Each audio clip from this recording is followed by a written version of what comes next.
Maraming nagtatanong at nagtataka kung bakit nga ba hindi ako nagpo-promote dito sa page ko.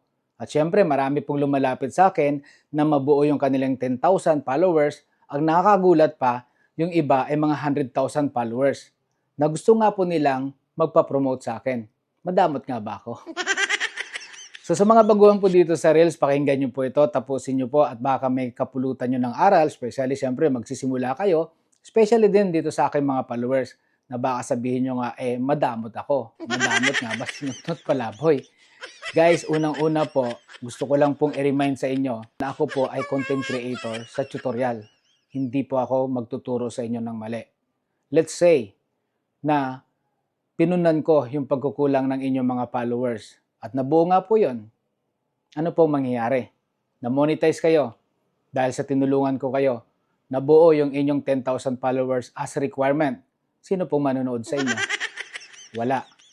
So ano pong mangyayari? Mawawalan kayo ng gana na ipagpatuloy pa yung inyong pagpi-Facebook dahil wala namang nanonood eh. 'Di ba?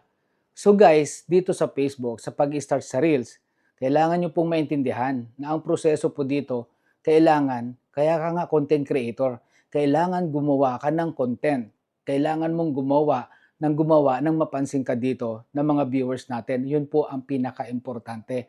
At susunod ka doon po sa community guidelines ni Facebook. Para nang nun, lahat po ng ina-upload natin na video ay tuloy-tuloy po yan. At mapapansin ka po ni Facebook, especially yung mga tao po yung magpa-follow sa inyo. Kaya ko nga po inuulit-ulit na ini-emphasize, iwasan nyo pong makipag-follow to follow. Dahil kapag pinalo kita, nabuo lang yung followers natin, pero never ako manonood sa'yo. Guys, ilang bilyon po ba ang gumagamit ng Facebook sa buong mundo? Diyan lang po sa Pilipinas, nasa 100 million na tayo na population. Can you imagine that, guys? Ba't ka mawawala ng pag-asa na walang makakapansin sa'yo? Ang kailangan mo lang, galingan mo. Kailangan mo lang talaga dito, pag-igihan mo yung paggagawa ng content. Yun lang po ang pinakasusi dito. Dahil mismo, sa content nyo po, doon po sila magpa-follow. Hindi po natin kailangang hikayatin, pilitin natin yung ating mga viewers na i-follow tayo, pero wala naman silang mapapanood na maganda sa atin. Wala naman silang mapupulot sa atin. Wala naman silang matututunan sa atin. Yun po yung sinasabi ko, kaya ayaw ko po ng promotion. Dahil ako po ay tutorial content creator. Hindi ko po kayo tuturuan ng mali. Dahil mawawalan po kayo ng gana.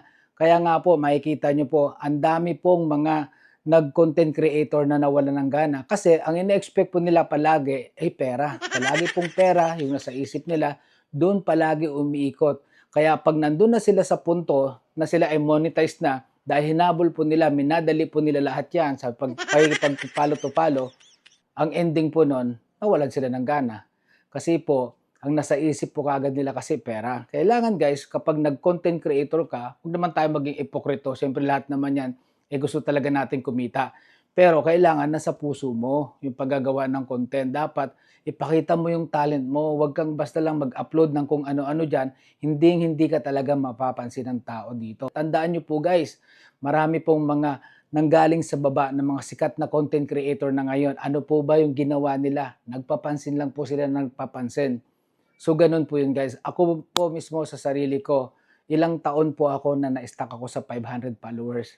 So napaisip ako, bakit nga ba? Gustong gusto ko maging content creator eh. So ang ginawa ko po, nag-explore po ako, nanood po ako ng mga tutorials, lahat sa mga tutorial na content creator, at doon po ako nakaisip, na totoo nga po pala. So ngayon guys, o di ba? So kung ikaw ay baguhan at nakikita mo yung katulad ko na 200,000 followers, isipin mo kung paano ko ginawa yon. Hindi yun guys sa follow to follow, kundi gumawa tayo ng magandang content para nang nun, i-follow tayo mismo ng mga tao. Hindi natin sila pinilit na i-follow tayo. O baka may mga pilosopo dyan, bakit ako nagsasabi ng click, follow for more tutorial. O doon pa lang sa sinabi ko, bakit ko kayo ni-encourage na mag-click follow for more tutorial. Kung gusto niyo lang naman po yon.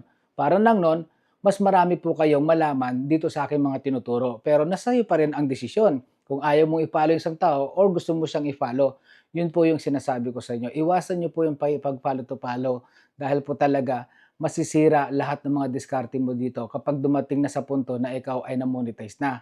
Yan po ay isang paalala. Ang gawin po lang po natin, mag-isip po tayo na pwedeng magustuhan tayo ng mga tao. Napakarami po guys, sa totoo lang napakarami mga content. Kung ano yung katulad po nitong ating content creator na kung saan po kayo magaling, kung ano po yung ginagawa nyo araw-araw, yun po yung gawin yung content. Ganun lang po yun guys. Napakarami po na mapopulation po dito sa mundong ito na pwedeng makadiscover sa inyo, pwedeng makapanood po ng inyong mga content. Huwag po kayong panghihinaan ng loob. Ang importante lang guys, isipin mo kung paano nila ginawa yon. Ganun po yon. So sana po nakatulong guys, and don't forget to click this follow for more tutorial. Bye!